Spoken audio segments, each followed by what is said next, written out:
What's up, guys? This is Henry from the Bemani Lounge competitive team, and for you I have a competitive post-eternity code water deck profile. This deck has mermails, it has Atlanteans, it has the new deep sea cards, the works. This deck is absolutely insane, this format, just because you can not only combo, but you can combo with protection, similar to how Adamantimators play Quacquamere Guardian to prevent them from getting hand trapped, from getting debuted. You could do something similar in Mermails, where you play Deep Sea Minstrel, the new card out of Eternity Code, just being able to rip cards from your opponent's hand before you start playing the game. And not only that, but it triggers your Dragoons, so it makes your deck even more consistent. The deck is absolutely insane. The fact that you get to rip cards from Mooling Glacier, you still get to go into the Crystron Haka-Fibrax play, where you go into True King of All Calamities. It doesn't lose to Dark Ruler no more. As long as you have access to Minstrel, you won't lose to Nibiru. And in my opinion,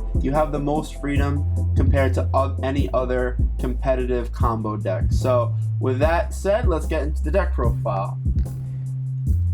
And we're going to be doing this deck profile not by monsters, spells, and traps that we usually do on the channel. We're actually going to be going down by the Patrick Hoban deck rolls. And what that means is that we're going to break the deck into starters, extenders, removal, defensive cards, placeholders, and consistency cards. So to start off the deck profile, Patrick Hoban says we should play around 11 starter cards. We play 13. So we have our 3 normal summons as Deep Sea Diva. Alternatively, we could also normal summon 3 copies of Net Abyss. Try to get on the camera there. Net Abyss is also very good. Basically, if you draw either of these, it's full combo. The difference is, if you draw Diva, you can search Mooling Glacier off of your Dragoons, whereas if you draw Prince, you have to be searching the Lapis Dragon off of your Dragoons. So it makes it so that you're a little bit more restricted in what you can search. However, if you also draw certain cards, like if you already have Minstrel and you have an extra Dragoons along with Prince, then you can search Mooling Glacier. So it really depends what your hand is. But these cards are 1-card combos, and they're absolutely insane. They don't really conflict if you draw them together, just because this card can also be a reborn for Dragoons or any other Atlantean. So if you pitch it off of a Minstrel, if you pitch it off of a Teus, it's still very good, and it can still get you more water monsters on the field, so they're never really dead. These cards are all insane, and you definitely max out on both of them. And then, of course, the bread and butter of the deck, we have 3 Atlantean Dragoons. So we might not have a card that's broken like Block Dragon, but we still have a card that's not once per turn, and you could search almost any card in your deck except for Teus. RIP. If you could search Teus off of this card, the world would just be a perfect place. But unfortunately, Teus is an Aqua, and this card can only search Sea Serpents. So we don't play Megalo on this list. You can play 1 Megalo, but it's really not that amazing, just because of the fact you want to be really focusing on making the Haka-Fibrax play. So if a card in this deck doesn't really focus on that, then it's not really worth playing, in my opinion. So the current water lists aren't playing Megalo and playing minimal Mermails, but Dragoons is still the card that you want to completely take advantage of. So absolutely 3 copies of Atlantean Dragoons. It's your bread and butter. So there are those. And then, of course, the new Deep Sea Minstrel. Minstrel is insane. It's not necessarily like an extender. It's not a normal summon, but it's a card that you want to see in your opening hand, because it does help you trigger off Dragoons, and it helps you look at your opponent's hand. It's absolutely crazy. It's searchable with Abyss Pike, and the amount of things that you can do is absolutely disgusting with this card. So as long as this card is at 3, I think Mermails will be a competitive, viable deck. I mean, I know Mooling Glacier might get hit, I know Haka-Fibrax might get hit, but there are absolutely so many ways you can go with these Mermail combos that it really doesn't matter. So Deep Sea Minstrel, absolutely insane, and being able to rip that in permanence, whereas you want to be able to stop that with Quacquamere Guardian. You know, those situations do come up, and they help you win the game. So Deep Sea Minstrel, absolutely MVP in this list. Gets you a lot of places. And the last starter card we have in our deck is 1 for 1. 1 for 1 obviously gets you to your Net Abyss. It's like playing another copy of Net Abyss, and it's pretty decent. So those are our starters, I believe 13 of them. And let's get into our extenders. So extenders, now we have some extenders that get us into our engine. So Abyss Teus, it's not really a starter because it doesn't really get us to the cards that we need for our combo. However, Pike with Dragoons or Teus with Dragoons is very good. So it doesn't take up your normal summon. It's another water monster to get on board, and it's just a solid overall card. Obviously, there's some insane combos if you draw Teus and Dragoons, but this deck, it's trying to do the Calamities play. And if you don't want to end on Calamities, you can end on just Savage Arclight. But we're not going to go into any crazy combos. Abyss Teus is just a very good overall card that gets you there. So 3 copies of Mermail Abyss Teus. 2 copies of Lapis Dragon. Now I was playing 1 for the longest time, but Peter Garcia, one of the better players on our team, told me to play 2, and he's absolutely right. This card, if you draw, it does kind of conflict just because of the fact that you don't get to special it if it's in your opening hand. If you draw it for turn, then you can summon it, but you always want to have a copy in your deck in case it's in your first 5 cards in your opening hand. So being able to search yourself Dragoons at any point, it's a tuner, so you just drop it from your hand and you go into Hakkafibrex that way. You can also make Coral Dragon with the Net Abyss. It's pretty decent, and being able to get spot removal right off the bat is very good, especially when you Dark Ruler your opponent. So Lapis Dragon has a lot of application. You can also, if you wanted to, like, you can search yourself Dragoons and say you had like a Shithana on the field. So Shithana is on our other extender. You can special it from your hand and then go right into your level 9 Synchros if you wanted to, and then go into Hakkafibrex if you have like another extender. But Shithana is our next extender. Shithana is just another water level 4 that you can summon if you don't have effect monsters on the field. And it's pretty decent just because of the fact that it works with Dragoons. So if you draw this with Dragoons, you can special summon this from hand, normal summon Dragoons, go into a Bahamut Shark, discard the Dragoons, summon a Toad, and then Dragoons will trigger to get you your Lapis Dragon. You special the Lapis Dragon, and you link off the Bahamut Shark and the Lapis Dragon into Hakkafibrex, and you make your entire Calamities play with protection of Toad. So Shithana is just making that a little bit more accessible, having a free special for a level 4 water.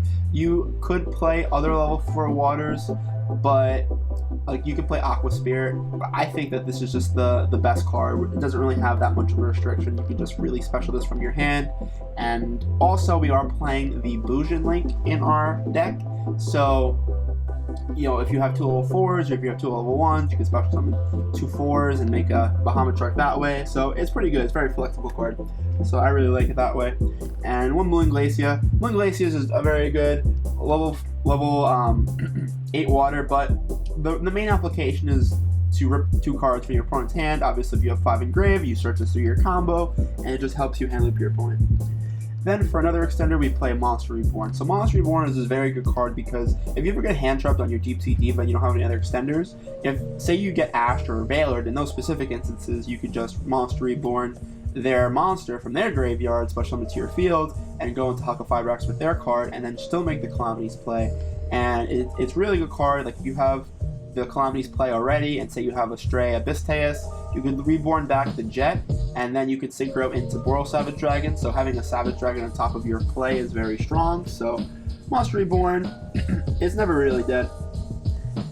For consistency cards, we have 2 copies of Deep Sea Aria. So Deep Sea Aria is a card that a lot of people are cutting from the list. I don't think that is correct, just because of the fact that you want to have cards that just get you to your engine, and even though it does require you to have a water engrave in order to banish to search, you want to have as many possibilities to get to your Dragoons as possible. And if you open with Minstrel and Teus, you can actually just bait a negation, bait an Ash, or any kind of back row, and then you can just area, banish the card that you pitched for Teus, and then you search Dragoons, and then, or sorry, you could search Diva, and you could just normal summon the Diva, and even if it gets impermanence, you already have a Teus on the field, you can just go into Hakkafibrex, and your opponent then has to have a 3rd interruption. So I think it's a very good card. It's good going second for playing through interruptions, and it just helps you get to your main normal summon more often. So 2 Aria, and then 2 more placeholder cards that are sort of like draw cards, sort of like consistency cards, but they're also sort of concessions just because there aren't really many good spells that come with Mermails or water cards in general. And then so we got 2 Maria Greed and 1 Upstart. Now Patrick Hoban was always so-so on Maria Greed, just similar to Allure, because of the fact that if you have this card in your hand in a good hand, then you have to choose to using the Maria Greed or using the cards in your hand. Whereas, same thing with Allure, like you have to choose whether or not you want the Dark in your hand or you want to take a chance, draw 2 cards, and then banish that card that you wanted. So, Maria Greed is kind of weird in a lot of ways. However, it does help you sort through your brick hands a little bit better than you otherwise would be able to. If you draw stray Moon Glacias or Sylvanas that you don't want, or Lapis Dragons, it helps you get them back into your deck and hopefully draw you into a Deep Sea Diva or an Oedipus or the likes of Dragoons. So it does help you play the game more often. It's just not necessarily a search card. It's not necessarily like a great draw card. It's just an average placeholder. Similar as Upstart Goblin, like it does thin your deck by a card, so it helps with consistency in a way. It just comes at a cost of being awkward once in a while. So with that being said, we then get into some recovery cards. Now, I believe that Pot of Avarice is warranted in this deck list just because of the fact that, unlike the Rock deck with Adamantipator, they have Block Dragon to search them their next 3 rock monsters for their following turn. This deck doesn't really have that, so in order to follow up on your turn 3, you need to have resources in deck. So a lot of times you'll run out of Atlanteans and you need to be able to freely search more Dragoons, and Avarice just lets you do that. You shuffle back your combo pieces, you can shuffle back your Hakafabrax, you could shuffle back your Auroradon and your Lion, and it lets you do the same play over again turn 3. So it's a very good card. I think it's good at 2. You don't really want to draw multiples, but it's really good when you draw a Coral Dragon and the new level 9 Synchro. You're going to be drawing 2 cards when you Synchro into it, and it lets you draw hopefully into an Avarice. That is ideal. And then we have some bricks that we play, some quote-unquote Gem Knight Garnets, cards that we don't really want to draw, but they're necessary for our engine. And those are 1 Mermail Abyss Pike, 1 Mecha Phantom Beast Lion, and 1 Despot 001. So Abyss Pike isn't really that much of a brick. In fact, if you draw it with Dragoons, it's actually turning into quite a good play. You can search off of the Pike, you can search Minstrel, and off of the Dragoons, you can search a Prince. And then the Minstrel can pitch Prince to look at your opponent's hand and rip a card, and then the Prince will trigger to summon back the Dragoons. The Dragoons and the Pike can then be overlaid to Bahamut Shark. You can detach the Dragoons, summon a Totally Awesome. The Dragoons will then trigger to search a Lapis Dragon, special the Lapis Dragon, link off the Lapis Dragon and the Bahamut Shark, and then proceed to make your Calamities play. So if you draw it with Dragoons, it's actually pretty good. However, you don't really want to be committing your normal summon to Pike. You want to be normal summoning the Diva and the Prince, which you'll be drawing quite often together. But if you don't and you have Teus, you can search Pike, and Pike can search Minstrel, so it does help you thin your deck more. And Lion is obviously necessary for the combo with Auroradon. Same thing with Despot 001. Despot 001, a little bit less of a brick just because you can special summon from your hand off of Hakafibrax, but Lion really needs to be in deck to summon up with Auroradon. So Lion is the true brick of the deck. You don't really want to draw it. Some people play multiples to never have that problem, but at the same time, you're going to be drawing it more often, so it's not like you really want to draw it either. So for in-engine removal, spot removal, you have 1 Atlantean Heavy Infantry. I'm not playing Pike in this list just because of the fact that Pike is very situational towards the back row decks, and I'd rather just play heavy back row removal. Whereas infantry is just a very good in-deck way to out the Buster lock. If your opponent's Buster Union Carrier locks you, then you can have a main deck out to it. So actually that lock is pretty useless against you. If you have Dark Ruin No More and able to bait out the other negates, if you summon Prince, you're able to send infantry and search Dragoons, and then infantry is allowed to pop the Savage Dragon that is connected to the Buster lock, and then you can proceed to go into your extra deck and try to sack your opponent. Then we play 1 protection card in the form of Magical Midfield, Midbreaker Field. This card is very good. It's almost like another copy of Minstrel in a way, just because it prevents impermanence and it prevents big board wipes like Lightning Storm and cards like that. I just like to have as many cards as possible to protect my play. I'm not playing Call by the Grave just because of the fact that the most popular hand trap is Impermanence, and this card does stop Impermanence, which is very good. A lot of people are playing Veiler as well as, of course, Ghost Mourner. So I just think that Magical Midfield Breaker is warranted right now, and I just play it in any deck that combos off. Then we get into our hand traps. I am playing 3 copies of Ash Blossom and Joyous Spring, 2 copies of Effect Valor, and 1 copy of Ghost Spell and Haunted Mansion. Now, why this hand trap lineup? I know that a lot of people like playing Nibiru and cards like that in the main deck, and if you want to do that, go ahead. A lot of people play Dark Ruler no more. That was just not the way I was taught how to play Yu-Gi-Oh! I want to make my deck as generic as possible, especially at a local tournament. You don't want to be caught with Nibirus in your hand when you're playing against Pure Outlet, or if you're playing against Altergeist, which is seen a spike in play. I want to have cards that are consistently good, and what these cards all have in common is that they're all tuners, right? So if you have like a Shithana or another non-tuner extender, you can just special summon it, normal summon a hand trap, and then go into Haka Fibrax, and then if your opponent doesn't have a hand trap, you can still make the Calamities play and still win. So these cards at least help you play the game, and they're very good. I like Ash Blossom, obviously, because it just stops any kind of card that gets your opponent to play the game. Valor is very good for stopping Haka Fibrax, and Ghost Spell is an interesting choice. I like it because it stops Call by the Grave. Call by the Grave is the bane of this deck. If they Call by the Grave and Atlantean Dragoons, that can sometimes render your plays useless, especially if you don't get the Haka Fibrax right away. And not only that, but it also stops sacky cards like Monster Reborn. And post-sighting, you want to have as many cards as possible for the Outlook deck, just to stop them from reborning their Golden Boy. It really does make a difference. So Ghost Spell is actually a very good card, and if you guys don't like it, feel free to change it out for some impermanences or maybe a Ghost Mourner. But I like Bell. I think it's very good. It stops the Auroradon play, and I quite like it. For the extra deck, it's pretty simple. I play 1 copy of Arclight, 1 Garden Rose Maiden, 1 Coral Dragon, 1 Borreload Savage Dragon, 1 Ravenous, Croco Dragon, Arcathys, 1 Vermilion Dragon Mech, and that is it for our Synchros. For the Xyz, I play Totally Awesome, Bahamut Shark, and Trooping of All Calamities. And finally, I play Haka Fibrax, Marince's Coral Anemone. This is kind of an optional pick, but it's very good at playing through back row. If your Nidibus gets Conquistador on, you want to be able to have 2 generic waters, bring it back, and then you're at least still able to play the game. Even though you are locked into waters, this card is also very good turn 3.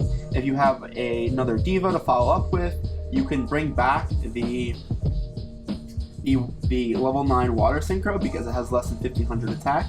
And that could also be very good. You could pitch 2 cards to pop a card in the field, so it gives you some utility. So I like that interaction, as well as area to bring back their Haka Fibrax or any other water monster they might have. And that lets you go into your Appaloosa.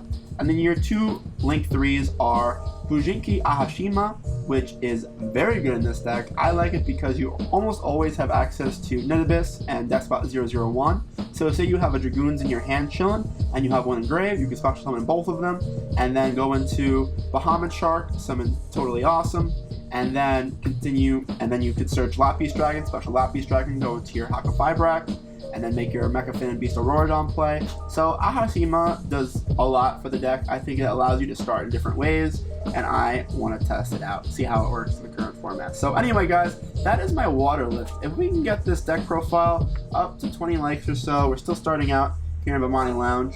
We just want 20 likes, and if we could do that, then I'll give you guys a little bit more of a combo video. I'm also going to be doing some more deck profiles for you. I'm going to be doing Adamanticators. I will be doing a train deck profile pretty soon, and amongst a couple of others. So I'll see you guys next time. Until then, enjoy Bemani Lounge. I'll see you guys next time. Peace, guys. Bye.